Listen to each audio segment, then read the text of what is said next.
100% uncompromised quality you can trust in every situation. Seiko, the proud rifle sponsors of the Tweedle Pod. And the ultimate choice of champions since 1526. Beretta, the proud shotgun sponsors of the Tweedle Pod. Hi everybody and welcome back to another episode of the Tweedle Podcast. We are very grateful that you've all enjoyed our last episode with George Digweed. It went down like a storm and we have got another fantastic episode for you here today for you guys to watch over the Christmas period. Sat across from me is a previous guest, a good friend of ours, a good friend of everyone really here at Eaton Hall. He is a world champion. We seem to be surrounded by world champions. We do. It's like the aura that we have. We're just in these fortunate positions. Attracting them, aren't you? Yeah. Mark Windsor, welcome, mate. Thank you, mate. Thanks for popping on. We've been speaking about a bit of a round two episode for quite some time, so let's kick things off. If you don't know Mark, like I say, World English Sporting world champion. He was runner-up in the World English Sporting as well. He's also European FitAsk Sporting champion. English Open champion 4 or 5 times, we're not quite sure. We've just been discussing 5. that. English Open Super Sporting champion, British FitAsk Sporting Grand Prix champion, English Open FitAsk champion. And then we have just a slight few Essex Masters wins, 4 or 5 again, we're not sure. 4, I think. 4, we're going to stick with 4. I'm probably wrong. And then we have the Ultimate One Challenge winner, which we spoke about many times on this podcast, whether you won a Range Rover and that very watch on your wrist, I believe. Mm-hmm. Yeah, So that wasn't a bad day. Yeah, a few little bit of silverware there, mate. Slowly catching our charl up there. Got a couple of silver. We've got 2 silver medals at World Compact as well. Of course, sorry, yeah. Forgetting them left, right, and centre. Yeah. No, that's just sprung to mind. Hell of a career, mate. You're always there, aren't you, lurking in the podiums? Yeah, still at it, still chasing them. Yeah, still chasing them. No, mega mate, it's an honour to have you on, and thanks for popping on. Yeah. So a few bits to go through. I think we need to address the first thing, the elephant in the room, what everyone can see currently on their screens, hopefully, with my laptop not being in the way. But without a doubt, the best looking gun I've ever set my eyes on, your brand new Krieghoff, son. I'd agree. Yeah, I'd agree with that. I wouldn't say that, and I think personally you can't. You've got to take me out of that because I'm always going to say it's the best gun I've ever seen. Yeah. But there's no question it is a very, very pretty thing. Without a doubt. There's sat there just in engraving, there's well over 1,000 hours of work just on that part alone. So talk us through it then. You were, am I right in saying you were owed a couple of Krieghoffs from your winnings? Yeah, so basically how it works is over my long career with Krieghoff, which spans over 23 years, I think, 4 years, 23, 4 years, somewhere there. I've shot with them, shot for them, been contracted with them for that long.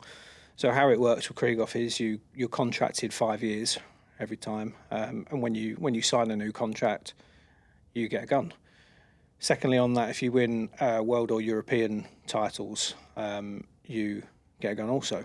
Right. So how it's basically transpired is over that long course of a time, instead of just taking a gun and flogging it as just like a monetary value, there's a topic that's been very close to my heart for a very long time. And once I kind of gathered the amount of points, that's what they call it. They call it points. So you get so many points which equal a gun. So I've basically saved them up over quite a number of years, and then put them all into one. So. Yeah. Mega.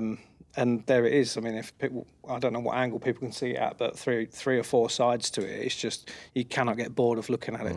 No. It's a wonderful, wonderful thing. I'm very proud of it. We'll pop up all the pictures as we go, but just talk people through the engraving, mate. So that is a Battle of Britain scene. So obviously anyone that's up on the history, which Charlie needs to do a bit of reading on his history. Guilty. I'll pull you out there. It's basically a Second World War Battle of Britain scene. There's no fighting scenes on there. That's not what the gun's about. It's just about, as people can see there, it's about London on one side, the airmen on the other, the aircraft, and just that period of time that is very poignant to the times we're in now. Obviously without that, we wouldn't have had our freedom that we live in now. And that whole gun was designed by me. So that wasn't just, I want a scene, send it away, please just design one and come back. I spent quite a lot of time, me and Rachel sat for quite a number of hours actually just placement, putting placements in of like where the aircraft would go, what side things would go on and whatnot. And that one there is actually the second design. I designed one before COVID. Right. And scrapped that one because I kind of was like not very happy with it. And then obviously when COVID came along, that got shelved for so many years. Yeah. And then I revisited it in 2023. Went over to the factory not 2023, revisited it in 2022. Went over to the factory December the 9th, 2022, to basically put my ideas to Phil. No questions, no qualms about it. Straight away said, yeah, it's your gun, do what you want. So that was quite a surprise to me because it was such a magnitude of a gun. Yeah. I was a little bit apprehensive thinking... What you can and can't do. Yeah, what will they say? Will they say, we don't want that topic on a gun or anything like that? So I just thought, I'm going to just put it to him. If he says no, he says no. As a German manufacturer. Yeah, which makes it, which I think makes it even more special. Yeah, it shows that the times we were in, the times we're in now, and how far we've come from it. And yeah, it was just even his reaction to it made me feel very comfortable within like the first 5 minutes. It was like, what a great idea that is. So that made me feel comfortable about it. And then we sat for, honestly, if I remember rightly, we sat for about 6 hours in the boardroom. And it's like this boardroom, they've got a huge screen at one end, and we were just catching pictures off of old guns and putting there and trying to work out what kind of style we was going to have it in. And here we are nearly 3 years later, and I've only had that for, I wouldn't say about 2 months. Got it back in September, I think. Yeah. So that's taken nearly 3 years from can I have it to now you have it. Yeah. So that just gives you an idea of how long something like that takes, and that's not your average engraving. That's what you would class as a specialist engraving. So that is a one-off. If you asked to have one, it's impossible. Yeah, they won't recreate that. No, not at all. They won't. They just out of principle to me, because it's such a special thing to me. You couldn't get one, and I don't think you could make another one like as a mirror image of it. No, When you sit and you look at the detailing on it. Do you just spend many nights just sitting at it? I still do. Yeah, I still do. Sometimes I still catch me like on a layout. If I was shot the compact here on Friday, and I was just looking at it while somebody else was shooting, and with that, yeah. Mega. A lot of people say like, you're not going to shoot it, are you? I'm like, well, you can't create something like that and just lock it away. Yeah. You've got to use it. Definitely. And the reason I want to use it is so people come to me and say, oh, can I have a look at it? And then it's discussion point, isn't it? That's magnificent. I'm dead proud. I think the highlight is Mr. Churchill on the bottom for sure. Can anyone see it? I can pop up the picture so you can see it. But yeah. Yeah. Oh yeah. You've got the bottom side, haven't you? So, yeah. Don't take offence for him swearing at you. Past the engraving. What is it? Obviously it's a Krieghoff, but which one? That's Krieghoff Parcours, just a standard Parcours. So obviously you've got the Parcours model, the Parcours X, which is kind of middle ground between a Parcours and a KT Supersport, which is the heavier end. So this is technically what you would class as the lighter end of the three models you can get. 30-inch? 32-inch, 3/4 and full fixed, custom stock. That's C1, that's on C1 wood. So exactly the same as your other stock, is it? Or a little bit different? Yep, no, they are technically a match pair now. So that's exactly the same. So if I shut my eyes, I couldn't tell which one was in my hands. And are you going to use it in big competitions now? I will do, yeah. I'm not going to, I already have done. I shot a few pheasants with it as well. So will I fly with it? Probably not. Yeah. So that's when I'll take the other gun. So it's quite a nice position to be in, to be able to go, right, that can stay at home. And I've got another gun that's a backup gun that I can just take abroad with me, because I don't want that going on a plane and being thrown around. No. Like they do. Definitely not. I appreciate that, yeah. Mega. Thanks for bringing it in, mate. It's beautiful to look no at. Worries, yeah, I mean, it's I am dead chuffed with it. When I first set eyes on it, because obviously in the process of getting the gun, you'll get drafts before, so they'll send you a draft of it, so a picture of each side, and the drawings are there. And to be fair to them, when I checked the drafts out, that is like a mirror image of how they've engraved from paper to the gun. And what's that level of engraving called where there's like certain depth to it? It's called deep relief. So that's the technical term for deep relief. So if you run your fingers over it, you can feel the ridges. It's not just a flat piece. It's very, very. I mean, there's one side here, there's like about, I don't know, probably about 1 millimeter's depth of engraving there, which is a hell of a lot for metal, you know. And is there anything you would change now? On that, no. There's not one thing on it that you think... Absolutely not anything about it needs changing. That is, they've literally nailed down exactly everything I wanted on that gun. Is just they've surpassed everything that I thought it would be. The clouds look mint on the side, don't they? They do that by polishing, so they'll leave parts of the background rough, and they'll high polish other parts. So when you turn the gun, it kind of presents clouds to you, and it's very cool. Yeah. Mega. Yeah. There you are. We will, like we say, pop a load of pictures on as we're And it's not going on Tweedle, by I was the way, about to say, before now you say available on Tweedle.com. And right now on Twill.com, you can win this. You Green. can win a glance at this gun. You can hold it if you like. We sold some tickets for that. We have raffled one of you Krieghoffs before. Yeah, you one have, of the yeah. first ever competitions with it. Yeah, James Atwood won it, didn't he? He did, yeah. He does some winning, that lad. He does, doesn't he?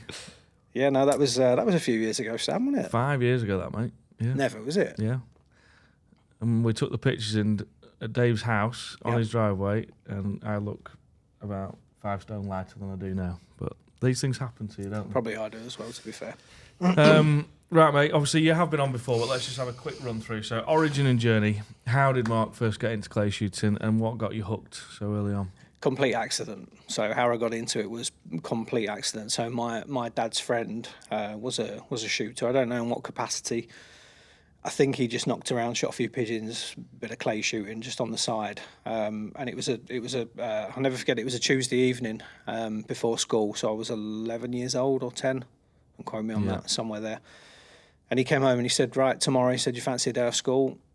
Yeah. What are we doing? So it was day off school first, didn't know what we was doing. And then he said, we're going shooting with Les, a guy called Les. So he took me with my dad. We both had a go. And that was it, really. It showed promise from there. Never seen a shotgun before, never shot one, never held one. No one in my family's ever shot a gun, ever. So not your typical kind of family pass down. No. So yeah, that was how I got into it. It was just a day out at a place called JJ's in Kent, which is probably still there, which is just like a hole in the ground, about 10 stands, and yeah, that was my intro to it. And quite a few people said that was good at it at that time, and that was it. And it kind of snowballed from there, really. And then we went down the processes of applying for a shotgun certificate, getting the gun, and just starting like that, really. And yeah, we used to go every 2 weeks, I think, back to JJ's.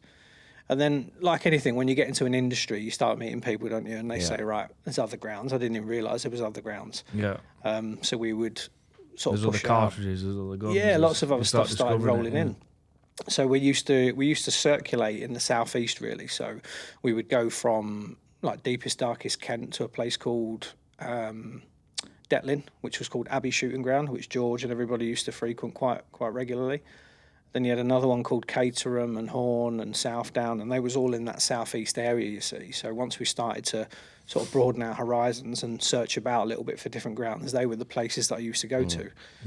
And then we used to try and do 2 on a Sunday. So we'd sometimes go to, say, Southdown and then do Caterham on the way back or something. So, yeah, that was how I started, and that was it. And it just kept rolling from there, really. And now you're a northern boy, mate.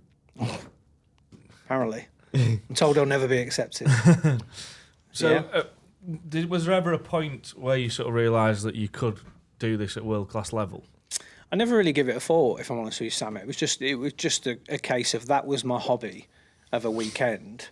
Yeah. And it kind of took off quite quickly. So before I knew it, I was shooting at, I was shooting for Kent County stuff. Started shooting quite well at that. And then it just kind of snowballed, and then met quite a few other people that were going in for like England teams and GB teams, and it kind of just swept me up in it, really. Yeah. I was in the England team for juniors very quickly, very early. I don't know the exact age, but I want to say around 14. Right. So you might say like 2 to 3 years after I'd started, I'd already get into the England team as a junior.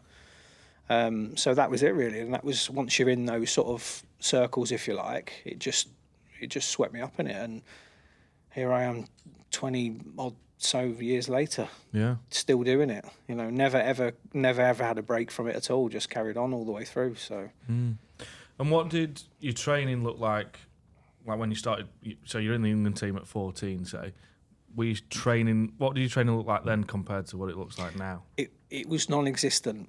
So back then it was non-existent? Yeah, so there was no training at all. You just shot competitively? Technically couldn't afford to do it. Yeah. So it was on a Sunday, we'd go shooting on a Sunday, and I would shoot 100 clays at, if we could do 2, most of the time we'd do 1, but sometimes we'd do 2 if we could get time to do it. And that was it. So there was no kind of practice, because obviously practice costs, cost ammo, cost clays, etc., etc. So it was just comps, and that's all I did. So I just was thrown into competitions at that early age, and just cracked on that way, and just carried on doing it. So, and it's still the same today. You'll never ever really see me going out and practicing at all. The only sort of shooting I will do is competitive shooting. Yeah. I might shoot with a client on a lesson for 20 shots or something like that, but that's like one in 15 lessons if you're lucky. So back then there was no training. It was just shoot, and I used to shoot with an old guy called Ted Loveridge, who, I'll be honest with you, this to sound rude, I don't even know if he's still around. No contact with him anymore. And he was the world of knowledge to me, as in like he knew all the shooting grounds to go to. I was never taught. He never taught me. He would give me words of, say, advice if I was struggling a little bit. But me, being me, not having any kind of follow-on from anyone that shot, sometimes that advice he would give me, I wouldn't even know what it meant. Yeah. Because I wasn't taught anyway. Do you see what I mean? So you might get a little bit, you're in front, you're high, you're behind. That was the only kind of help that I got as a Yeah, so I was going to ask you, who was your junior. biggest influence early on? So you'd say biggest Ted influence? Or mentor? You probably could say he was my mentor, really, because I didn't really have anyone else. I was quite lucky in that area. There's a big wealth of very good shots in that area at that time. So you had your George Digweeds, your Jamie Brightmans, all your guys from South down. Like you had, there was quite a few shots there. I can't bring them all to my mind, but there's quite a few shots there that I would, let's say, watch, or I could be around when they were shooting. So that was really my only kind of help, if you like, to just watch and observe. I suppose you learn, like when we speak to everyone on the podcast, I think you even said it in your previous one, you learn the most from just watching. You do, and you learn the most from the doing. And I think that's what's great about shooting, is you could end up on a squad with the greats early on, and you've got an opportunity to stand and watch the best to ever do it. Well, that's what I used to do. I used to shoot at Southdown, and as I say, you'd have George, Richard Folds there. A lot of the great shots, there'd be plenty of others in there at sort of at the same level as them that you could technically just, because back in those days it wasn't squadded. No, it was just like the free for all. You'd just get your card and away you go. Yeah. So you could kind of like follow in their footsteps a little bit when they were shooting. You know, like a fly around shit. Trying to take as much just information. watching and watching. 100%. Yeah. So obviously, I've listed off at the start, mate. You've won quite a lot of stuff. I think what's nice to discuss nowadays more than any time is pressure and sort of the mentality of it all. So, have you got any ways how you deal with pressure and the mentality of a big shoot off? Is there anything that you do specifically to deal with that? Because you've been in that situation enough times. Top secret, that sort of stuff. No, I mean, any superstitions or anything like that? No, not a superstitious person at all, really. Not superstitious in any way, shape, or form. For me, that's many years of experience. I always say, if you can get yourself into those situations as much as you can early on that are not comfortable. So if we wind it right the way back to like my junior days, there was 5 or 6 juniors that were way ahead of me at that time, and by the time I'd caught them up and started having shoot-offs with them and tying with them at major championships and whatnot, that experience is kind of like branded onto me from a very early age. Yeah. So I was in shoot-offs from like the age of like 13, 14, right the way up to my age now. So it's kind of, of course, in the early days when you first get into those sort of situations, you're going to mess a lot of stuff up, aren't you? You're going to make mistakes. Pressure's going to kill you at that point. But I think that's one of the best things that you can ever hold on to, is just trying not to overthink that situation for what it actually is. Because in theory, you're just shooting. What are you doing? You're shooting a clay pigeon. Yeah. Like if we were just going for a knockabout out the valley, what's different? Yeah. Just what I mean, it's like what you think. It's the crowd, isn't it? It's the event. It's the. It is, but once you've done that once, twice, 3, 4, 5 times, it becomes like the norm, and you kind of you don't realise what's behind you. You just realise what's in front of you, and if you can solely focus on the task at hand, which you're doing, which is just simply shooting a clay pigeon, that's the best thing you can try and focus on, is the doing of that task at that point. Yeah. Because if you start thinking about the crowd behind you, or I need this pair to win this championship, that's not what you're doing, is it? Yeah. You're focusing on things that are not in your hands at that time. So Yeah, I suppose. I think it's just like junior. Zoom out in a sense. Well, I think you just kind of like, it's just not there. Yeah. I don't know if I'm speaking personally now. I can't speak for other people, but it's like going to work every day. It just becomes the norm, doesn't it? And I think once you've done that so many times, it becomes a lot easier than it's like the first time. You know. Do you get yourself into a headspace where you're like super duper focused and you're almost like levitating? Yeah, I can. Yeah, I have had times when I've shot so good that it seems like when I won that Range Rover in 2015, which will be 11 years ago in February. It's a long time. I've always said that particular moment when I was shooting those targets, it felt like somebody else was in control of me. Yeah. Technically, like what people describe as flow state. Yeah. So I think that's a possibility that you can get yourself into that state. Physically getting yourself into that state every single time, No, you can't do it. Not possible. No, I think I think it's one of them where you can try your best to get a build up right for, let's say, 2 weeks time. There's a European title coming. You can try and time that feeling of aggression / competitiveness to that time. Yeah. But what happens if you're too early or you're too late? Do you see what I mean? So you can try your best. And I think ultimately you've just got to depend on your talent, and your technique and your experience. That's what you can always depend on, you know. What's the most common mistake you've seen other shooters do under pressure? Good question, really. Because a lot of the time you'll have, like, in a shoot-off, we'll say there's quite 3 of you that have been there before, but there's always 1 or 2 that it's new to them. Yeah. And you ever notice anything that they've done? I think coming back to what I just said a moment ago about not focusing on the task that you've got to take in front of you, as in shooting the targets. I think a lot of people get caught up by the occasion. Yeah. You know, and I think maybe even putting other people on pedestals around you. You know, if that person's new to that environment and there's 4 or 5 people that they technically look up to / idolise, that's where they've probably gone wrong. Yeah. You need to equal yourself, or even forget about those people, and again just concentrate on what you've got in front of you, which is clays to hit, clays to kill. You know. Yeah. No, fair play. It's easy for me to say that, you know, from my experience over the years of what I've done and the situations I've been in. It's easy for me to comment on that, you know, from a newcomer. Yeah, of course it is. Yeah, but I think that's why it's good for them to hear it from you. Cause and I think there's a lot to be said about, you know, consciously being in control of your thoughts. Yeah. Not subconsciously letting them run away with you. You know, I think there's a lot to be said about that, which, you know, you can train tools and mechanisms to help you in those scenarios. Yeah. I asked George this question, so you'll have heard it, but I think it's a good one because I see it a lot, and I mentioned that on the podcast, is what do you think separates good shooters from world-class shooters? So like the people that you'll see, you might even have some people you teach that are constantly in the 95s, 100s, you know, they're great shooters, putting in great scores at registers, but they're just not winning championships. What do you think that difference is? Just can't do it at that major championship or something like that, yeah. I think there's a lot to be said about bridging the gap between, let's say... I've got a good example, Charlie Carden. All right, okay. Because he won't mind me saying never it. heard of him. He won't mind me saying Sorry, it. Charles.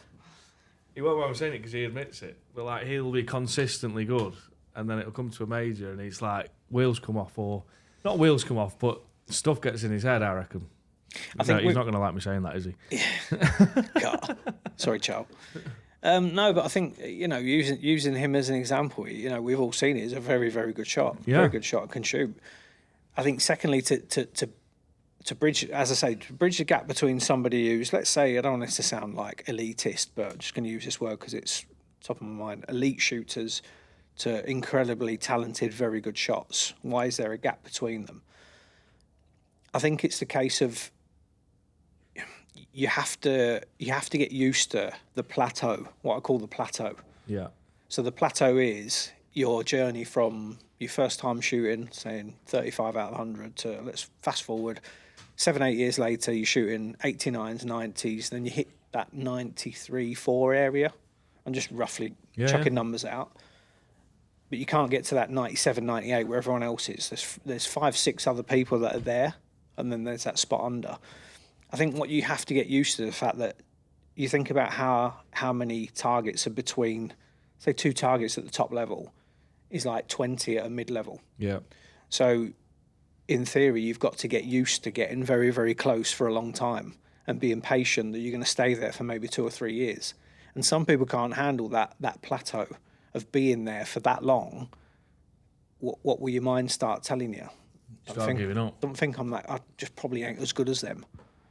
But that's the name of this game. It's a numbers game, and you can't buy time, can you? You can't buy targets. No. You've got to do the doing, and that's the difference. I think a lot of people don't realise that you've got to stay there and think, how am I going to get 2 targets closer to potentially winning out of 100 targets already? Yeah. It's a hard place to be. You're so close yet so very, far. very hard place to be. And I think that's where the mental side of it comes in. You know, you'll talk yourself out of a shoot or a competition if you're 3 behind for 3 years.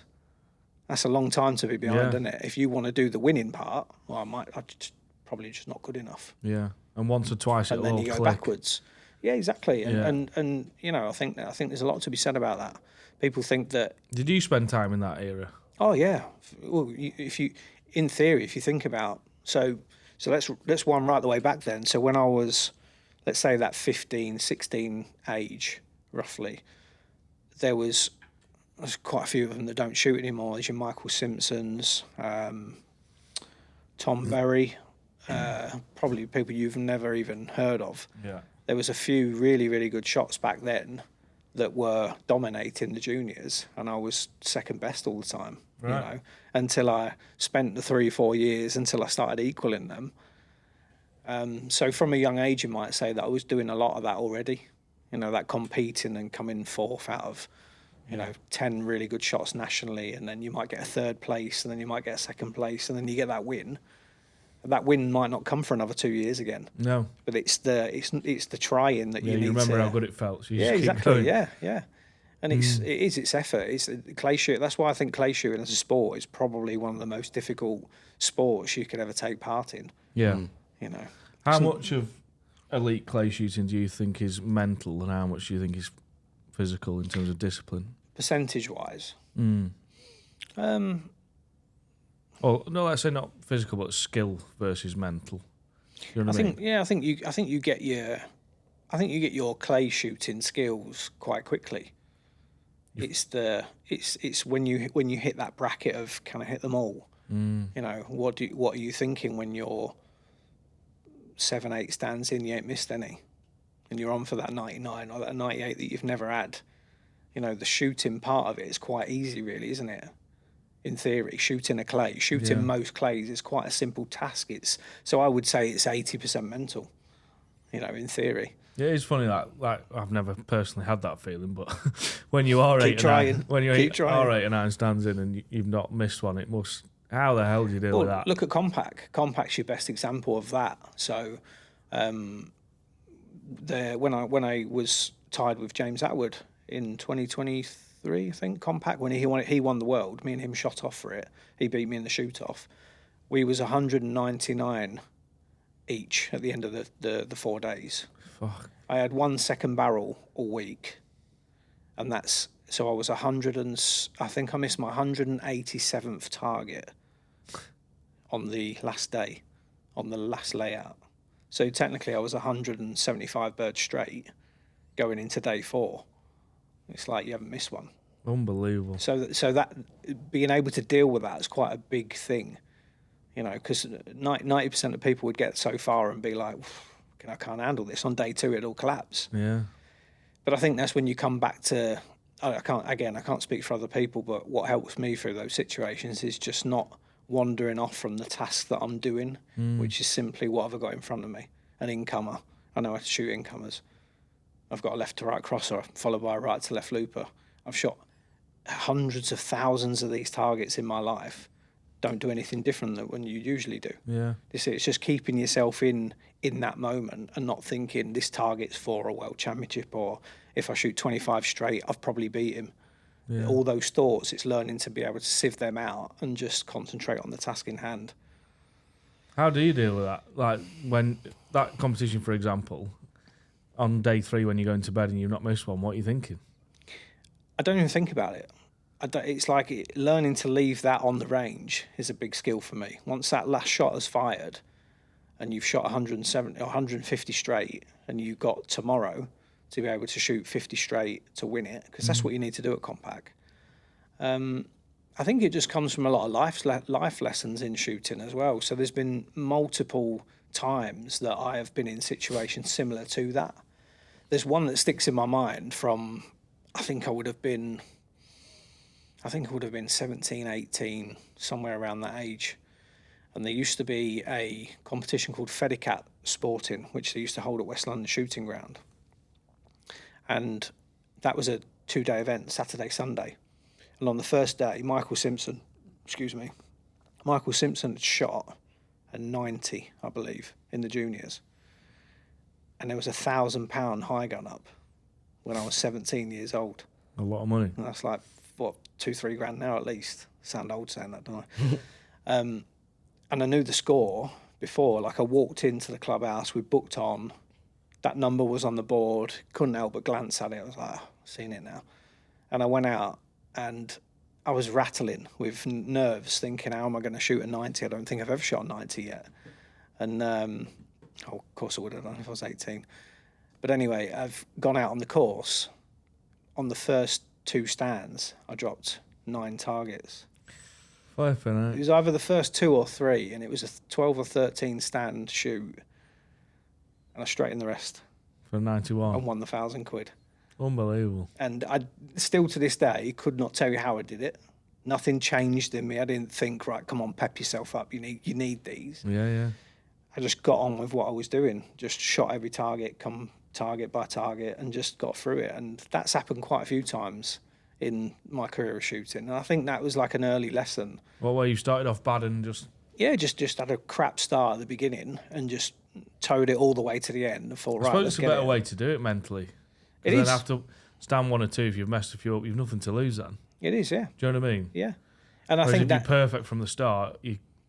it's definitely the harder way of doing Yeah. it. Yeah, the pressure's off early if you mess it up, right? Yeah. But I think that's reversible. Because if you can start from 3 stands in and you've tinned it basically and still straight the shoot, that's reversible. Yeah, you can start from the beginning and do that. And there's been quite a few times where I've done things like that. But going back to high scoring and what you think and pressures and whatnot, I think it's just a case of, experience. If you collect that experience over a long course of time, you learn how to do it. And as well, confidence as well, being confident in your own game that you are capable, that you can do it, is a big deal. Yeah. And now, Mark, obviously you coach quite a lot. You hear quite a lot. You go other shooting grounds. You're busy with it, I'd say, definitely. What if someone was to ask you in a nutshell, how does Mark Windsor coach? How do you answer that question? I would like to say I'm quite a relaxed person coaching. So I think you need to be, because you're dealing with so many different levels of shooter, and as well you can't forget that you're dealing with so many different types of people. Yeah. So you need to be very relaxed in your approach. You need to be aware of the person's feelings, how they're feeling in a lesson. So I like to be able to read the person, get to know them over the course of so many lessons, and then you can become a bit more easier with each other. So first lesson, I think the clients, in my experience, can sometimes be quite nervous. They don't know what to expect. Yeah. Once you get over that gap, then you can start to really get the best out of people then, Yeah. What are some of your best success stories? Because remember at the British, when you were commentating, of course, you said, I forgot the gentleman's name, but there was someone shooting that you coached as well, wasn't there? Tom Young. Yeah, Tom was in Tom was in that final. Yeah. And he actually shot the same as me, I think, on the round. We shot the Yeah. high score each. Yeah, you did, yeah. Was it one Both on the last day, wasn't it? on the last day? Yeah, I think we was 2 squads away from each other. I think it was like 12. 112-ish, at 120, Yeah. somewhere there. But I've got two previous students that have both won gold medals at that British Open. Right. Yeah, Brodie and Sam Usher. Yeah, so quite a funny one. When Brodie won his, Brodie was on first spot, gold medal. Sam was on second spot, silver medal.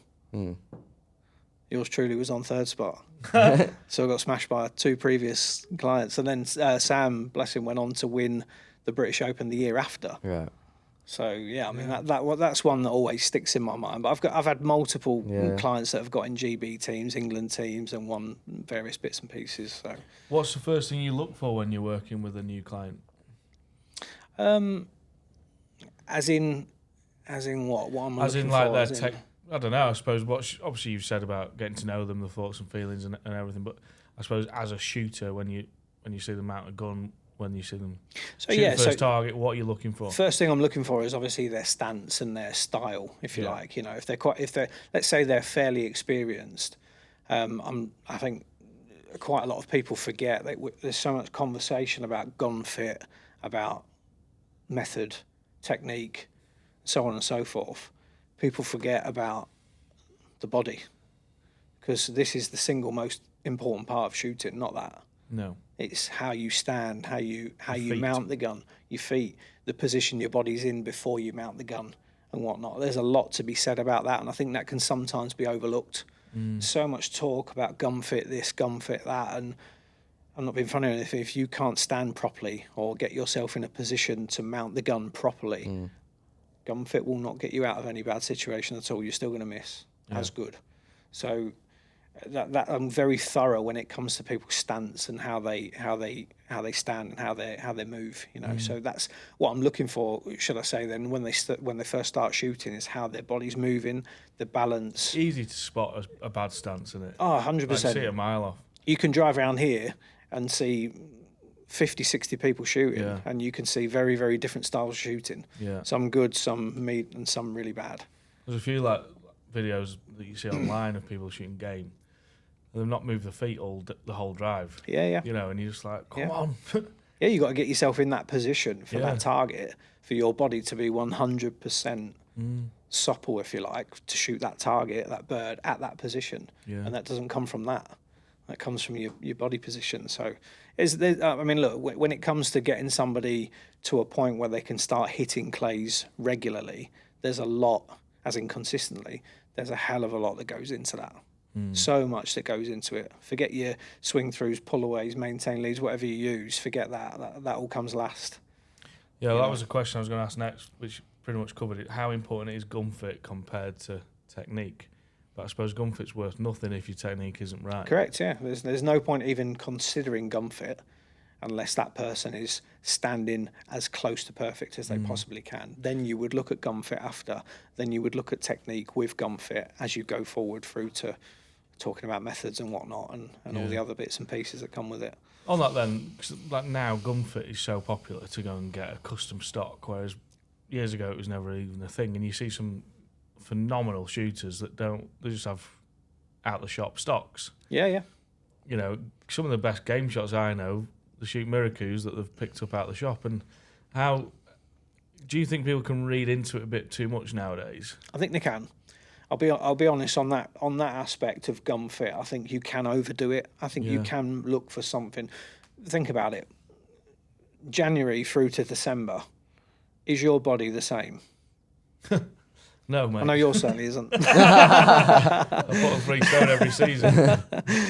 But in theory, you think of the layers that we put on and take off. So winter, freezing cold, piss wet, waterproofs, 2 jumpers, you're swollen up to hell shooting pheasants, and then June you're shooting a t-shirt. So at the end of the day, it's very important. Gun fit is very important.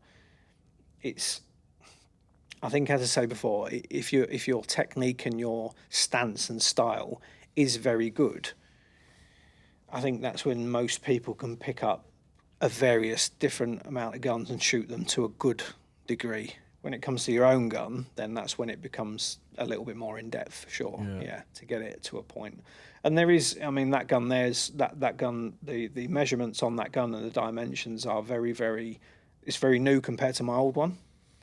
That gun, I would say 90% of people could pick it up and shoot it because of the way it's built. As I say, it's personal to me, but it's a very like to pick up a mount, it doesn't feel like that only fits Mark. No. You know, pistol grip, yes, that will vary. The palm swelling, but drop from rib to comb to heel is built in a way where you don't have to mount it perfectly for it to shoot where you're looking. Let's say that. Right. So that's why it will fit with for most people. Yeah. Are they top secret, those measurements, mate? Yeah. Can purchase a ticket on Tweedle for those measurements. What advice would you give shooters that are constantly switching gear? Like pillars. Stop doing it. Yeah. Stop doing it now. There's so many people that you see shooting the latest mod con. Different gun, different shells. I'm shooting these shells because they're slower. I'm gone to these shells for this type of target because they're faster. Yeah. Complete rubbish. Just, I've always said this. If you want to really take your shooting to the best it can be, get yourself a gun you're happy with.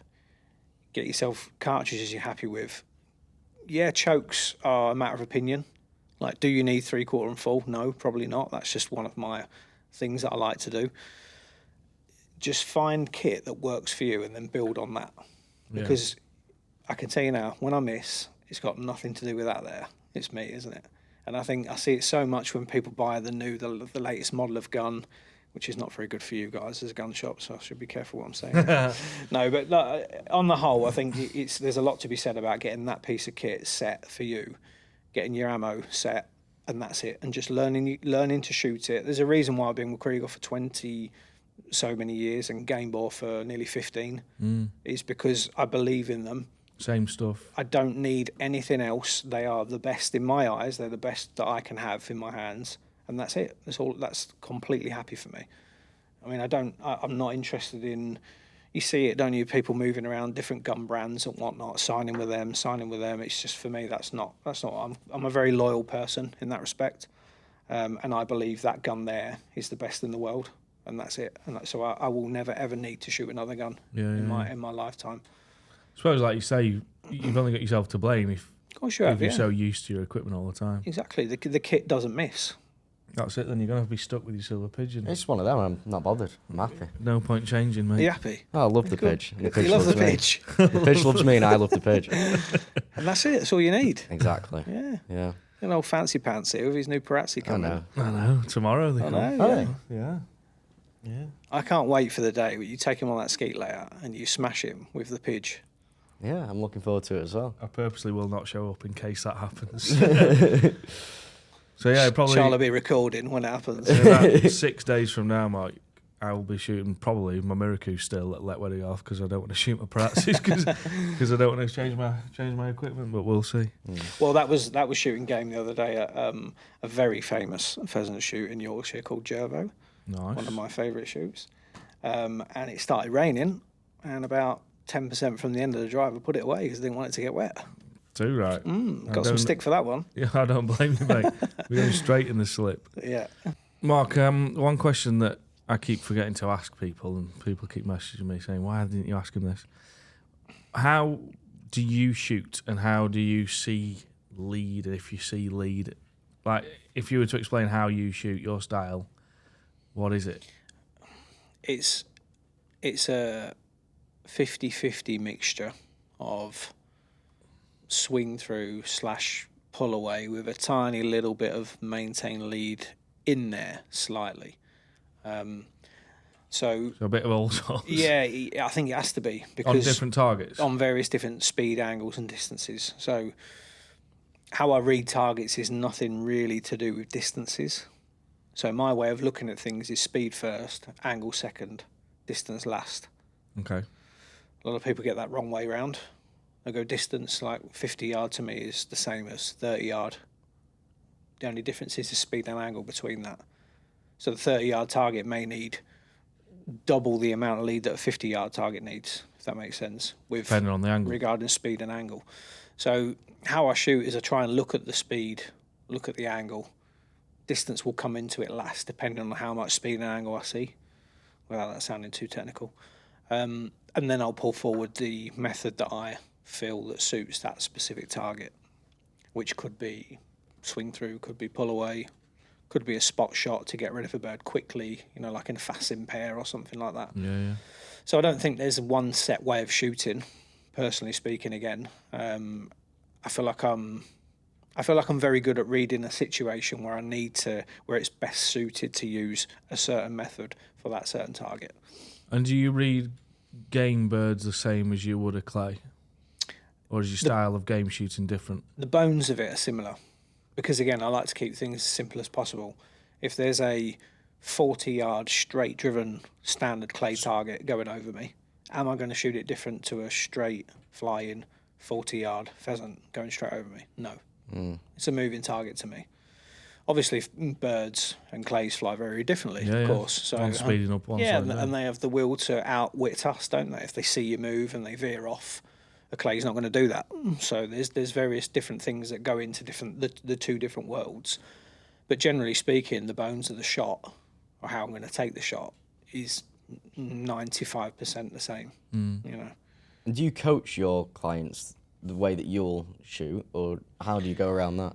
Again, it all comes back to what I see in the early days. Right. So, I will try and teach people the way I know how to shoot, because it's proven that it works.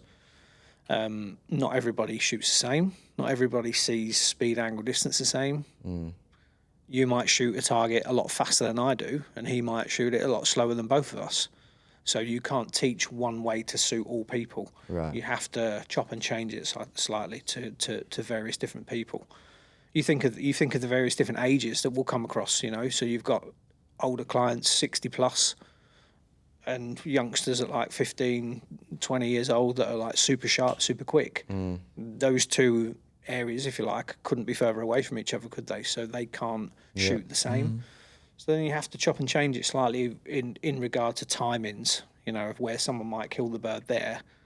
The older guy might shoot it 30 yards later. Do you see what I mean? And how they pick up things is different. So where they put their eyes, where the hold points might have to shift in comparison to somebody who shoots a lot faster, and so on and so forth.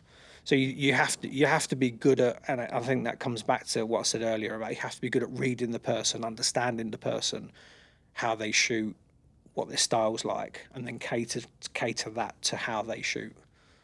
Because I can't expect everyone to shoot like me. No, of course. And I don't expect everyone to shoot like me, because you can't. But at the end of the day, it's what you know. Yeah, exactly. So- If it's my way or the highway, that's never going to work. That's just going to make the person feel very uncomfortable and not want to be in that situation with you. Teaching them how I shoot can be varied slightly. What method did you use on that partridge at Angels on the last drive at Water Prairie last week? I shot bow fires and prayed. Well, God answered your question. Well, young Ben Hughes was next to me, and I saw him lifting his gun to it, and I thought, I've got to take it. And we did. Doof, landed at his feet. Now, that was just a reactional shot. So I just lifted the gun, saw it go into him, put the gun a space out in front of the bird, and just pulled the trigger and forgot about it. And some drive that on it. It was. Yeah, that was incredible. Unbelievable. Yeah, and I earned my man of the match badge for that from Mr. Croft himself. There you are. Yeah, so He didn't announce that one. that shot got me legendary status. I should have brought that badge with me today, actually. Well, he actually give you a badge, He yeah. gives you a little white badge for shot of the day. Yeah, Oh, so nice. it's only took me about 15 years to get it. But Fair play. Obviously, mate, you've still got a lot to live up to, and there's still a lot to live. That's the wrong thing to say. You've still got a lot to give, and I'm sure there's probably things you still want to go out and win. But after winning so much, what keeps you motivated to keep going? And have you lost a bit of motivation to go and travel and do all these shoots? I think, like Be any, honest. yeah, well, no, I will be. I am an honest person, you know that. I think in anyone's job, which this is my job, once upon a time was a hobby. Yeah. That stopped 16 odd years ago. It became a job. So then the whole dynamic changes. So it's not just, come on, let's go and have a shot. I fancy shooting. If you're on a shooting range for 5 days a week, and then come Saturday, Sunday, the lads are going shooting, do you want to go and do it again on a Sunday? Yeah. Like, if you had the option, would you go to work on a Sunday? Probably not. So that's how my shooting has become. Now, there's no excuse for that. There's no excuse for me losing interest, because that only is down to me. That's discipline, isn't it? Yeah. You know, you still, even if you don't fancy going, you still must go. Yeah. And what if comes a day when a British Open is on Wednesday and you don't fancy going, you still go anyway. So you can get over it. But yeah, I mean, I'm still very interested in it, because there's quite a few things that I still want to win. But yeah, I think like any job, when you've been in the job for 27 years, I think, or somewhere, I don't even know how long I've been shooting, there comes a time when you will go through peaks and troughs of interest or enthusiasm. Yeah. And I think that will show in your shooting. You know, this year's been a very busy year, and it has showed in my shooting a little bit. So, but that's my decision to be really, really busy right up to points. Showed in your shooting in a good way or a bad way? In a negative way. I feel Really? like this year I don't feel like I've been at my best. But I've Yeah, gone then through a you've lot not of things. shot a lot, and then you turn up at the Worlds and you Yeah, nearly there won is it. that. Yeah, I'm That's one most thing of with the you time that you- quite good at doing that. You don't shoot a lot. No. George referenced that Yeah. in his podcast. Yeah. But you turn up Well, at it's the there Worlds. to see on CPSA. You can see it. in But you turn comparison. up at the Worlds and you And nearly turn it won on. it. Yeah. Came So- fourth. Yeah. And that's something that you seem to do. I am pretty good at that. Yeah, without that sounding big-headed, but No, I am you are, pretty yeah. good at just, right, there's a big job coming this weekend, it's the British Open or the World Championship, you need to turn it on, and habitually I can do that. And do you shoot during the week knowing that you, like, say like the week before the Worlds, do you shoot? Great example of the World Fit Ask in 2022, which was in Italy, I believe, when Alessandro Gaetani won it. I came sixth at that. And before that competition, I hadn't shot Fit Ask for 3 years or 2 years. Flipping it. And Ross Holmes was coming to see me up at a ground in the north, and he said, "Do you want to have a practice with me on the Friday?" I went, "Yeah, go on then. I'll have a practice with you during his lesson." So I took my gun with me. I fired 47 shots and put my gun away, and then went out to Italy and came sixth at the World Fit Ask. So that was my preparation, if you like, after Yeah. breaking my shoulder, going through COVID, and not doing any shooting, not shooting Fit Ask for 3, I think it was 3, even before years, and then getting sixth overall at a World Fit Ask event. So I don't know where that comes from. Maybe Do you it's a think psychological thing in your head now that if you practice, you're not going to perform well. Yeah, do you think it's, better not practice too much, I'm going to shoot terribly. No, but I've just always been able to do that. I've just always been able to rise to the occasion most of the time. You can't get it right every time, and consistently place Yeah. in a very respectable area. If I practice more, would that have had a more positive effect on the outcome? Probably not. Yeah. I usually find it's from experience, it's not from the want of trying, that I've shot a lot of practice in the build-up to a competition and then felt burnt out on the competition. Yeah, that's on me. Yeah. So I think individually, you as a competitor need to know what you need to do in the build-up to that shooter, to that competition. Like, for example, I don't know, George and Richard, they may shoot in the week before, they might shoot 1,000 rounds, 1,500, they might shoot 300, I don't know. That's what they need to do. For me, if I shot 1,000 rounds in a week, building up to a British Open on a You'd have had weekend, enough. I Your don't hunger's think gone, innit? I don't think I'd even get to 1,000. Let's be honest. I suppose your hunger's gone. I think for me, that what's happened in my career, it's become there has to be a sense of purpose to it. So if you said, "Come on, let's go and just have a practice out there," I would not enjoy it one bit. I'd shoot respectively, but I don't think I would be the person I am if it was a competition, if it was an official world, European, British, English, whatever it may be. Yeah. When that occasion's on it, I seem to just feel like I go into a different gear. It's like the British this time, I suppose. You shot on Yeah. the Friday, didn't you? I believe so, yeah. or the Thursday. I think Nick shot it on the Monday. Nick was winning it with a 107, and it wasn't really touched. No. And then you came in and I'm sure it was 112. It was might 112. have been 14. I can't remember. But No, I went. And then- I'll tell you what. Here we go. I know it. It was 112 because I went to the last stand for 115 that's it. and dropped 3. And I stood behind you. You missed that A bird, and I was like, "You That proper dickhead." flopper that came in, Yeah. and that longer one. And it, yeah. So it was. There you go. Yeah, I remember Yeah. it fondly. Yeah.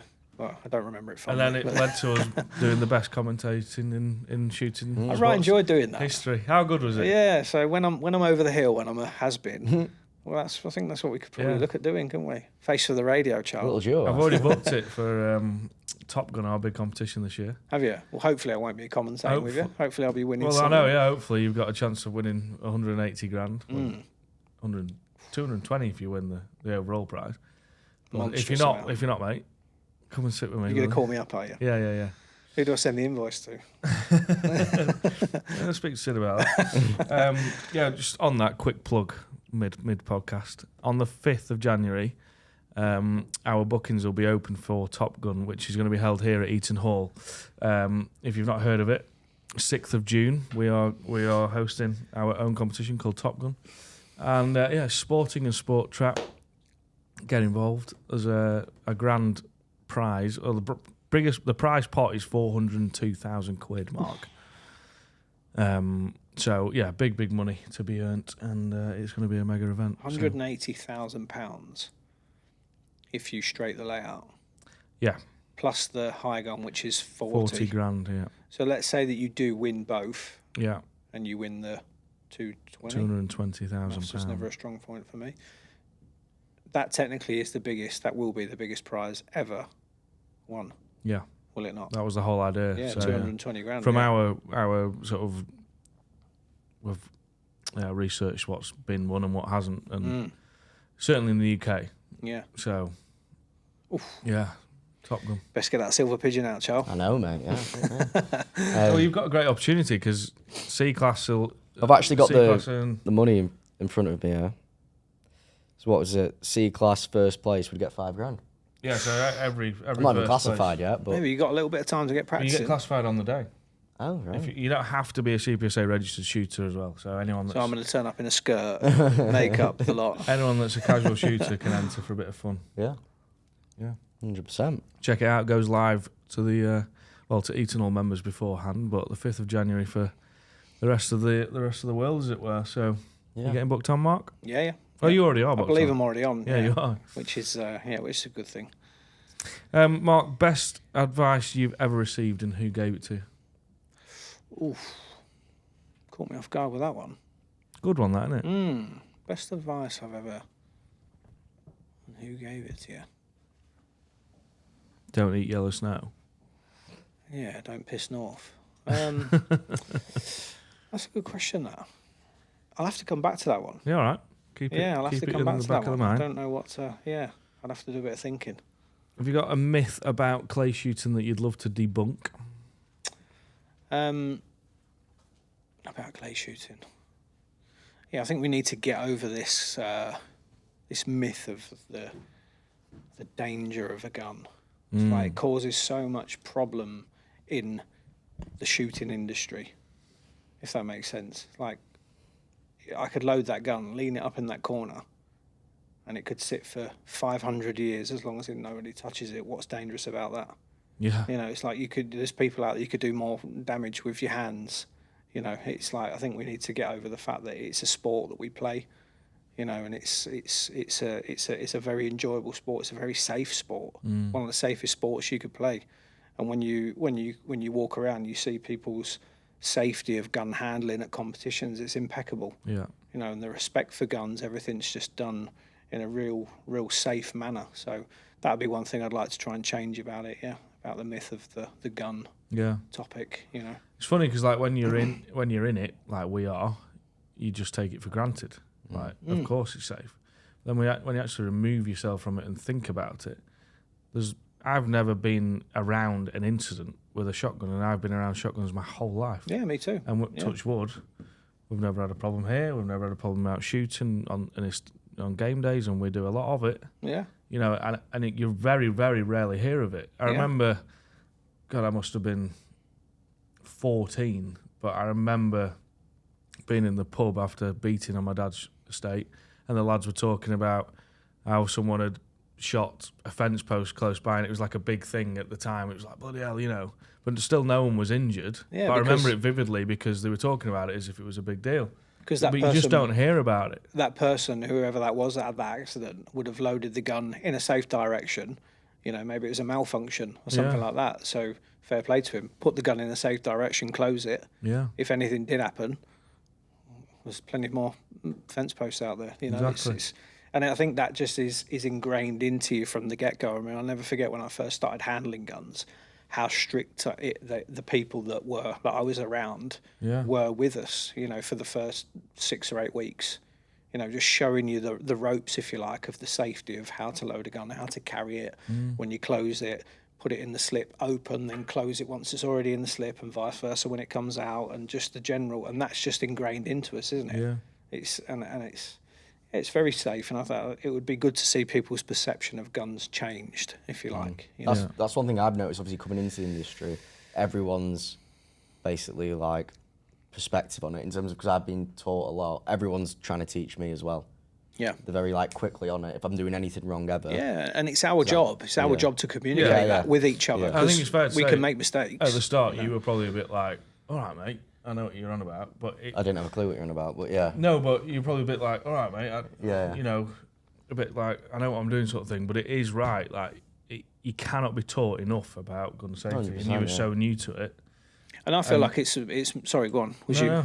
I feel like it's our job because, you know, when I'm at every shooting ground I go to, I'm always keeping my eye out for other people, as in what they're doing. And there's been 3 or 4 occasions where I've thought it was necessary for me to go and speak to these individuals that weren't handling the guns in a safe manner.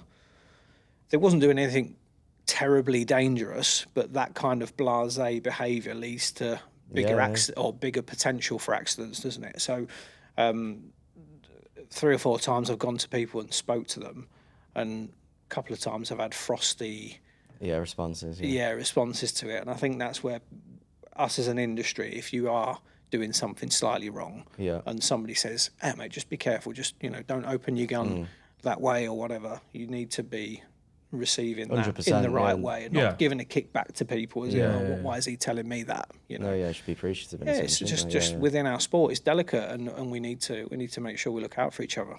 Yeah, for sure. I think that's a good myth to debunk. Nice one, Mark. Especially with obviously the petition that's currently on. Exactly. Merging the firearm shotgun certificates. It's just another problem. We've actually hit over 100,000 signatures last night, so. But the more signatures, the better. Yeah, that needs to be reversed, because that's just not. It just makes zero difference if they pass that to go the way we don't want it to go. Just makes things. It just makes a lot harder. Like the gun shop, you know, everything's a lot harder for individuals and for the gun shop and just for the industry as a whole. Which it's not a thriving industry. Let's put it that way. No, it isn't, and it's, you know, as I say, we need to protect it as much as we can, and us from within the industry are trying to protect it from people that are changing laws from outside the industry that don't understand the industry. It just, that's why it needs to be, you know, that certainly does need to be reversed, that, or not passed, should I say. If 14-year-old Mark could speak to 30-year-old Mark, it's very kind of you. Well, Mark, today, I wish. What piece of advice would 14-year-old Mark give you, if you could? Think how lucky you are in the position you are in now, and look how far you've come. Because I certainly don't come from any blessed background, so to speak, and you know, I wasn't the most A-star pupil at school, let's say that. And I think sometimes I have to just be, as everyone should, who's achieved a lot in their respective field, should be proud of what I've done. Yeah, and sometimes remind yourself that, you know, when you have a year like this year that's not gone so to the plan of what you want, look what you've achieved. Yeah. And you don't need to prove anything to anyone. So that's what I suppose as well, 14-year-old you would dream of what you're doing now. Exactly. Yeah. So and you probably that's take it for granted as correct. Yeah, I've got that around the wrong way. But so 14-year-old me Yeah. would never, ever, ever forecast that you would do what I've done in the. Or even be a however many professional coach, years. like to Exactly. be involved in shooting at that level. Exactly. Yeah. Yeah. Exactly. And what I've achieved I'm not even 40 yet, and what I've achieved in this sport, breaking records of that car. I mean, I always come back to that. It's just I would never in a million years expected to have won that, especially in the way that I did win it. Yeah, it's mega. So yeah, I think about things like that quite a bit because we're fairly under the cosh at the well, not now, but this year's been a hell of a year, and sometimes you have them stressful days, eating all flat out, and you just think, yeah, but 10-year-old me would have dreamt to be in this position, at Eton Hall and with Tweedle doing what it's doing. You just got to look back, haven't you? I think remind as well, yourself of how mint it is what we're doing. Yeah, and so 38-year-old Mark saying to 14-year-old Mark would be, don't rush things. Like, don't feel like you need to do things so fast at a young age. You can't. You think how far we've come in our careers, and it's like you can't speed that up. Everything will always be all right. That's how you've always got to think. Don't rush things. Yeah. You mentioned before there's a couple of things you definitely do still want to win. What's next? What are those things you want to win, and what's next for your competitor? Well, on the world stage, there's only really the World Compact and the World FITASC that I haven't won. Okay. So I've had 2 silver medals in the last 3 years at Compact. World FITASC, that's one I've never won. Yeah. That would be one I would love to win, of course. Won the European Compact. Won the World Cup in FITASC. So come close to world stage in that regard. So won the World and the European Cup of FITASC in the same year. Yeah. In 2019. But yeah, that's the one I'd like to win for sure. Domestically, I've won everything I think there is to win. There's nothing else left. Yeah, there's nothing else left, I think, domestically to win. Apart from Top Gun. Yeah, another plug there. Yeah, no, I think that's it. And that's it. And I think as well, just the pursuit of collecting them, as in collecting the wins. 5-time English Open is a big deal to me. Oh, it's mega. 4-time Essex Masters champion, or 5, I can't remember. That's the biggest sporting event in the world. Is it? It is. The Essex Masters? Yeah. 2000... I think the biggest entry they ever had was 2,700 and something competitors through that course in a week. What is it? You don't get that at a World Sporting. Why is the Essex Masters so popular? I don't know. I just think it's just something that's built over the years. I mean, this year, this year gone, was the 20th year, I think, that's been running. And I think it just seems to be like it's like an annual pilgrimage for people to go out and have their day out at the beginning of the season, because you'll get a lot of groups of people. Like you'll have 300, 400, 500 shooters sometimes go through there in a day. And there's just groups of guys that a lot of the time you've never heard of them, never met them before. They just go for their annual trip out beginning of the year. Some of them might be the only comp they do. A lot of them will be. A lot of them will be, and they just love going and shooting it. And it is. I am sure that is the biggest attended English sporting event on earth. Bigger than the World's? Yeah. Right? Yeah. Which you wouldn't imagine that would be, would you? No. Is it a week long? It's a week long. It starts on the Saturday or Sunday and finishes the following Sunday. Right. Yeah. And it's not running anymore, is it? Yeah. Oh, Yeah. It's April time. Right. It used to be March, and then moved it into April for the weather. So I'm probably completely wrong there, but I'm 90% sure it is the biggest attended shoot. Well, no, what did you say, 2,700? 2,750 odd, something like that. Let's base it on that. I can't remember what the World's had this time. It's something close. I'm sure it's similar. You think the world event would be pretty daunting to a lot of people? There'd be a lot of people that wouldn't even bother shooting it. Yeah. It's a world championship. Unless you compete competitively frequently. Exactly. You're not entering the Worlds. Exactly. It's usually the best of the best go to a Worlds, right? Yeah. So. You wouldn't even waste... I wouldn't personally waste my money because I've no chance of winning it. Do you know what I mean? You would maybe for the experience. But... Exactly, yeah. There's plenty to gain from it. Yeah. Charlie, you look like you've got... Yeah, I've been ready all podcast. It's been a bit quiet to this podcast, but I'm about to come into my element. Quickfire questions, Mark. Have I got a time limit on these or not? Say again. Have I got a time limit on these? Or do I have to It's in the run name. It's fast? Quickfire. I need snappy answers. Oh, I'm not good at pressured environments. Favourite takeaway? Ooh, that's got to be a toss-up between... He's a curry man. He's I definitely am a curry man. I You're do a like curry a man. curry, yeah. But I'm partial to a Chinese every now and then as Okay. well. So Rachel loves a Chinese. She don't like curries. really? So I kind of lose that battle a little bit in our household. You know, I have to... So you have to be the bigger man and say, "Well, I have have a to Chinese." just, you know... And what will you have from a Chinese, out of curiosity? Ooh, Szechuan beef. Never heard of it. Yeah, belting. Is it good? Yeah. Yeah, spicy. Oh, You have to be... It's manly dish, Charles. That's why I haven't had it. Favourite meat on your Sunday roast? It's got to be roast beef. Yep. Yeah, it's You gotta like be it roast pink as beef. well? Yeah. Yeah, Rarer the agreed. better. Drowning in gravy. Mhm. Right mess. And favourite item on the plate of a Sunday roast, but it can't be your meat. I'd personally say Very- cauliflower cheese. And we're at Three Valleys with the croutons in. How good was that? Yeah, very good. Very good. I would say, yeah, I'd go with that. Cauliflower cheese. A parsnip Yeah. is very, very underrated. It is. I'd agree. It love doesn't a get the parsnip. limelight that it Yeah, deserves. it is. but And carrots. Don't mind a carrot, me. I like a carrot mash. Yeah, don't mind a carrot. Carrot and suede. Love these sporting related questions, Charles. Sorry. Brilliant. No, carry on. Carry on. That's Just it for pulling the your food. leg. That's it for the food. Most overrated discipline. These are terrible, these questions, because you're just going to upset You're gonna upset somebody someone, along yeah. the line. You asked for a shooting Personally question. speaking, if I had to avoid a specific discipline for the rest of my life, it would be down the line. Okay. Now, give me a minute. I have the utmost respect for people that can shoot that discipline Yeah. at the top level.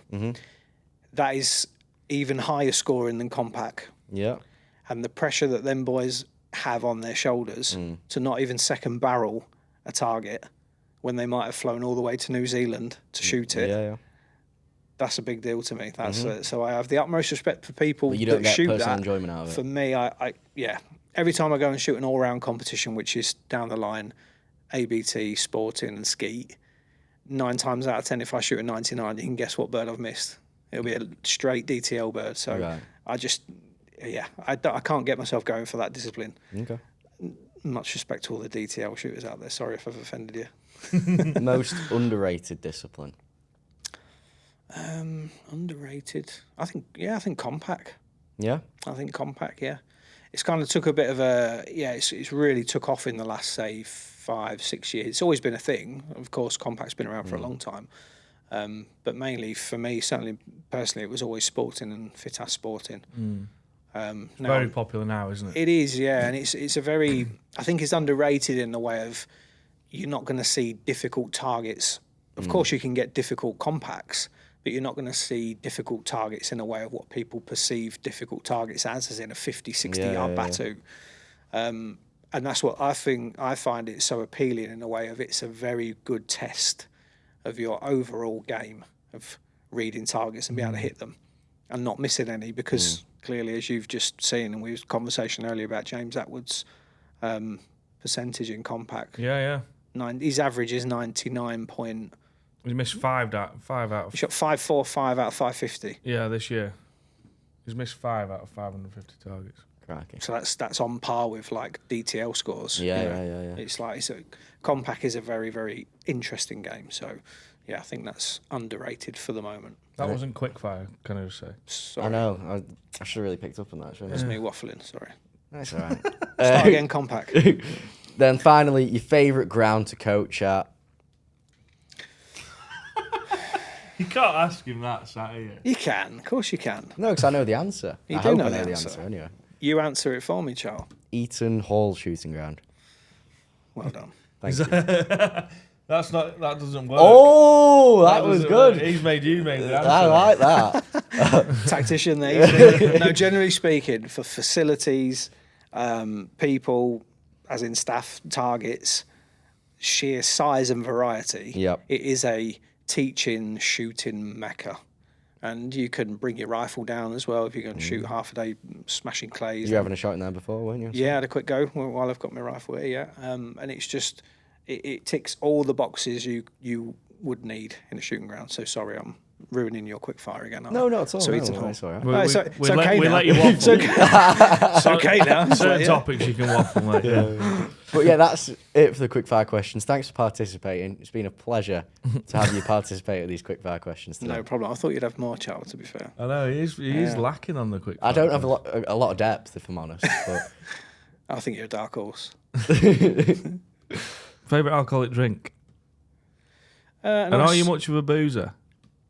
No, I ain't. Honestly, I am not really a drinker.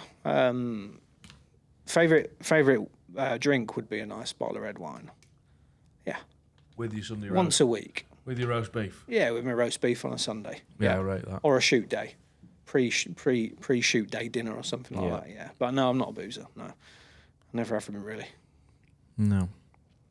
I'm not as of January, Mark. I'm going to put it out there. Starting on Monday. No, dry Jan. we can keep ourselves accountable because I am as well. Yeah, I'm going to put it out there on the pod. Dry January. Okay. It's happening. So if you see me, slap me. We need to get a fine, and we need to get Evie watching him if he does have a drink. We can have weekly check-ins on the podcast. Fined like can't we? 500 Yeah, quid or this something. is like our AA. Yeah. Alcoholics Anonymous. Yeah. It feels like that at the minute. Terrible, isn't it?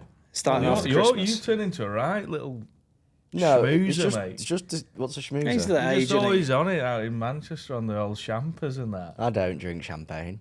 I don't. You liar! I don't. What do you mean you don't? I don't like it. He's 21 and he's. I can't afford that. No, I don't drink that. No, but yeah, I'm thinking of going sober in 2026. Go A bit for off it. topic, but The Go whole for it. year. the whole year. Listen, in the build up to the Top Gun competition, that I've would got to be on help it. you massively in your plight to win the unclassified. Oh, 100%. That's what I had in category. mind when I was coming up with that Yeah, decision. training regime, gym Yeah. every day, Mm. like I do. 180 grand on the line. I know. It's big money. It's worth quitting your drink for. I could afford a lot of champagne with that, couldn't I? Mark, out of all the wins you've had, what's the most memorable one? It will have to be European FITASC 2019 in Hungary, in a Yeah. place called Gant, which is one of the most beautiful places I've ever shot in. Huge quarry faces, big deep quarry ravines. One of the best topography wise, one of the best shoots I've probably ever been to. And they actually held the World FITASC there this year or last year. Where was it this year? One of the two anyway. And it's a magnificent place to shoot in Hungary, beautiful place. So that particular competition, quite an interesting process that I went through personally. So FITASC obviously is like compact, 50 targets per day over 4 days. And I got squadded with a very, very good French shooter called Maxime Morin. So we were squadded together, as FITASC always is. It's totally random squadding, so you don't know who you're going to be squadded with. And we were squadded together. And over the first 100, I think he'd shot 99 or something over the first 100. And I was tagging along there about 95, something like that. Andras was ahead of me as well. Andras Serdaheli, one of good friends of mine, also a fellow Game Ball sponsored shot. Come day 3, me and Maxim were on the 2 harder layouts, and Andras was off somewhere else. And after the 3rd day, we was all on 142 out of 150. So going into the last day, you had myself, Maxim, and Andras all on 142. Going into the last day, shooting the same layouts on the last day. Going back to what we were speaking about earlier about pressure and do you know the score you're on and whatnot. Obviously, when you are leading the competition, it hits you in the face. You can't not know that you're on the top spot. And me and Maxim were on the same squad last day. Andras was on the other layout, which were right next to each other. And I had to shoot very well, obviously, to secure that competition. I actually shot 50 straight on the last day to win the European. And obviously, you know, coming back to what we said again earlier about not concentrating on other people and what they're doing, I couldn't help but see what Maxim was missing because we were squadded together. Yeah. So once he started to fall away, I knew there was only myself and Andras left that could potentially win it. And when I shot 50 straight, he'd shot 223. So I won that particular competition by 4. So 4 targets over 200 at a European FITAS is a big, big win. You're not trying to look away when he's shooting? When Maxim, not really, no, again, because I just stayed in the moment. What I didn't do is I didn't change anything that what I'd been doing from the previous 3 days. You know, that's a big part of it. You know, why change it when it matters? Yeah. Just keep doing what's working anyway, you know. And it's the long game you're playing. You know, 50 targets doesn't sound like a lot, but over 2 layouts in a whole day, it'll take you best part of a whole afternoon to shoot that. Yeah. You know, so that was a memorable one. That was a very, very big win in my career, really. Obviously, a European FITAS, huge thing to win anyway. But you know, knowing that, closing the door on them, if you like, shooting that perfect 50 to give me the best chance, takes some doing. Oh yeah, takes some doing. You know, and it just comes back to that about just taking each target step by step, target by target, layout by layout, and so on. So yeah, knew I was on for a win, but didn't know what Andras had done. His skill set is incredible, so he could well have been shooting 50 straight like I could as well. But that was a big one for me. Yeah. Good friends with you and Sid, isn't he, Andras? Yeah, he's a great guy, Andras. Yeah. No, as I say, me and him are both sponsored by Game Ball, but we're very good friends on and off the field as well. So he's we done a bit of hunting with him and whatnot. He's a good guy. He's an interesting fellow, is Andras. Big character. Yeah. I've still never met him, Andras. He's great. Heard a lot about big it. character. Yeah. Yeah, big heart as well. He's a good guy. Yeah. We've recently asked this on the podcast.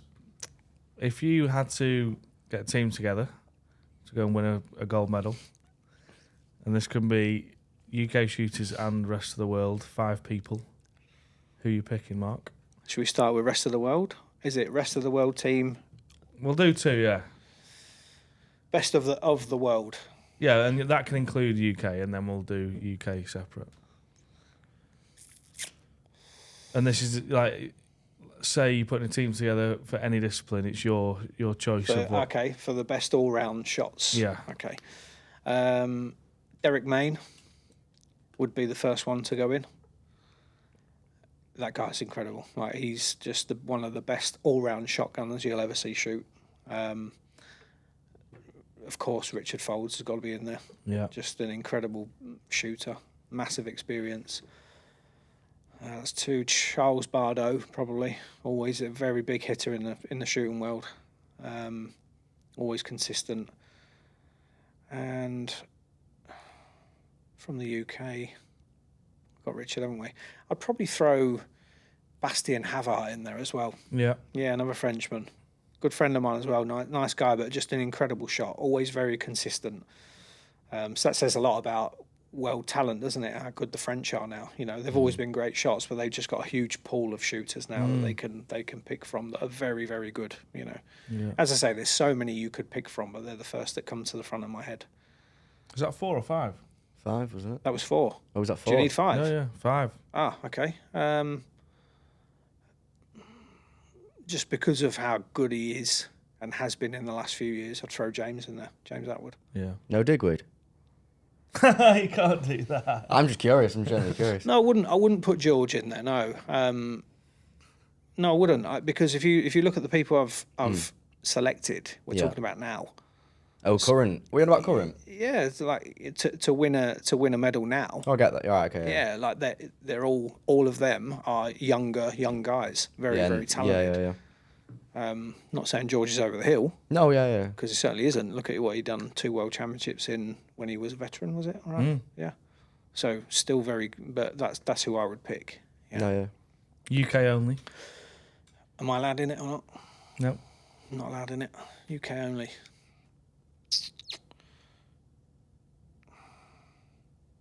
James Atwood, Richard Folds,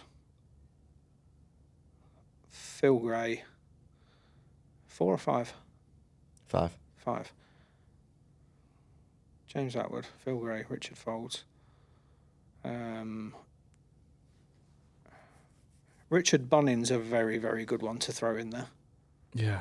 He's a great shot. Yeah, isn't he? if he gets it right on his day, he's a fantastic shot. Very, very good. And Sam Green, I'd put Sam Green in there as well because he's one that you could just pull out the pot and put him into any competition, and he is deadly. And he knows how to turn it on as well. He can turn it on when it counts. Look at him at the World Championships when I was in that shoot off. Was it this year and when he won it? He won it 2 years ago, didn't he? Yeah. Down at Churchill's there. If he's on fire, that's it. It's just lights out. He shoots incredibly well. So that It's a hard question, isn't it? It's a very hard start one. thinking about it. You have to think about it. You can't just throw people in there because what's the ultimate goal? To win. So there's a whole lot of facets that go into winning, not just being a good shot. So that'd be my 5. So, Mark, on to other things. Your main 3 disciplines are fit ask, sporting, and compact. In terms of the enjoyment that you get out of those disciplines, rank them from most enjoyable to least, please. Fit ask first. Yep. As in most enjoyable. As in the most enjoyable. How come? Just Due to the dynamics of it and the mechanics of it as well, as in how to shoot. I think when you fit ask, apart from compact and sporting, is completely different. It is its own very unique discipline. Compact and sporting, although you shoot them in a different setting, as in a different way, they are the overall bones of it are very similar. I think fit ask with the whole gun down thing, shooting so many different distances, speed, angles, different pairs, on report pairs, Raphael pairs, or whatnot. I think that's just the whole. It's called the Ferrari of shooting disciplines for a reason. It's not everybody's cup of tea. Out of those 3 disciplines, I think probably the favourites would lean towards sporting and compact, and on top of those, probably compact would be the most favourite that people currently would like to shoot. But it would go fit ask, compact, English sporting last. English sporting last, probably because that's all I've ever shot for so many years. Never used to shoot fit ask, never used to shoot compact. It was only ever sporting. So I kind of like burned that out a little bit. But if I had to choose, it would be in that order: fit ask, compact, sporting. Yeah, I think compact's closely behind fit ask now. Yeah, because of its appeal. Everyone's shooting it now. So when you go to World Compact, you literally have the best of the best there, like you do at fit ask. English sporting also, but it's kind of like fit ask and sporting are the other end. Yeah. I think for like sport trap and compact is what I love to shoot here because it's a challenge mentally, and sporting can get quite boring. Let's have it right. Yeah, it can. I agree. It's quite a monotonous thing, isn't it? More of a marathon, isn't it? It is. Whereas a compact and a fit ask, it's a sprint. It's fast. It's it's fast paced. You're in the cage. You're there. You've got to do your changing. thing. Yeah. You change your angle. Change your target. You change your angle. Yeah, you do your layout. You might be in there 20 minutes, but you're done. Yeah. Whereas a sporting can take you 2 hours and. Yeah. I think sporting, once you know how to shoot, it's really hard though, because that's what's the skill of it is. You've got to take your mind repetition, isn't it? For so long to shoot the same target. Yeah, but it's just a bit monotonous. The repetition of that same pair for 4 pairs for a particular stand, then the same again and again over 12 stands can get a little bit, and that in itself mentally is a game of switching off, and just once you've knocked that first pair down, just doing it again and again and again. That repetition game. But compact and fit ask, you don't get the same target again and again and again. It's constantly changing, so the interest is there. It's a new challenge every time you shot the gun and you shoot. So that's they're very different in respect. But again, I suppose it always comes back to just switching off and just shooting the target that's in front of you. No matter how many times you got to do it, you just got to do it. So fit ask and compact, sporting's a little bit. It's a gap filler. It's still an incredible thing to win it is a world sport, mate, which is what you've done. It is. Mark, I think we've covered loads and loads and loads, and I'm sure I'll come out of this room and tomorrow wake up wishing I asked you certain questions that we've forgotten about, but that happens on every episode. So if there needs to be a round 3, there has to be a round 3. We'll do a round 3, don't worry about Thank you very much for coming on, mate. Thanks for bringing the Krieghoff. We will work on it, and it will be on Tweedle at some point in our lifetime, I'm sure. Not in our lifetime. No, not in our lifetime. Maybe when some other lucky gets it in, however many years. But no, that's not going anywhere. That's I'm only joking. that's pride of place at the minute. So yeah, good luck with everything next year. Thanks, mate. Yeah. And we'll see you in the next one. Cheers, Mark. Cheers, Joe. Thank you. Guys. Thanks everybody for watching. Thanks to our sponsors. Beretta and Seiko. He jumped to that one, did he? And we will see you all in the next one.